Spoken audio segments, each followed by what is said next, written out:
C'est une décision de justice qui a fait la une des journaux, l'annulation d'un mariage pour cause de non-virginité.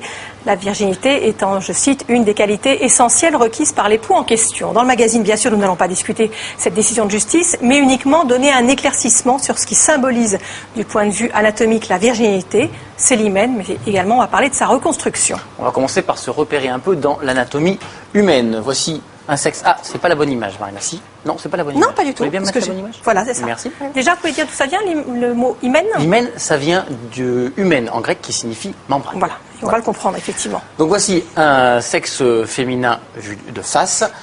Ici, il y a les grandes lèvres, là, les petites lèvres, ici le clitoris, là, l'urètre, par là où on urine, et ici, la membrane qui s'appelle l'hymen.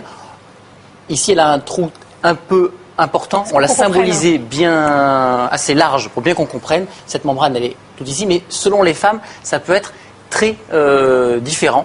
Il y a même certaines femmes qui naissent sans hymen du tout, d'autres avec des hymens qui peuvent obturer complètement, voilà, qui au contraire sont complètement fermés. C'est très variable d'une femme à l'autre. Et la forme également de l'hymen peut varier d'une jeune fille à l'autre. Ça peut être réduit à une petite collerette fendue. Vous allez voir ici des différences anatomiques. Ici, voilà. À gauche, vous avez un hymen assez classique, même s'il est un petit peu élargi pour qu'on comprenne bien. Et à droite, un hymen criblé de petits trous qu'on appelle un hymen cribriforme.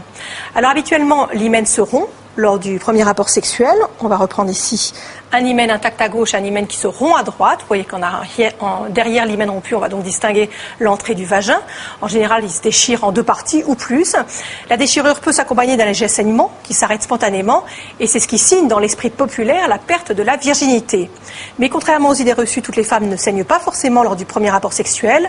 40% des jeunes femmes disent n'avoir jamais saigné. Oui, certains hymens sont moins vascularisés que d'autres. Et bien que cette membrane soit mince, elle est élastique et ne se rompt pas systématiquement. Il existe des hymens dits complaisants qui sont plus souples, plus larges et qui ne cèdent pas sous la pression du pénis. Dans le cas où il y a réellement une déchirure de l'hymen, il est possible de recourir à une reconstruction.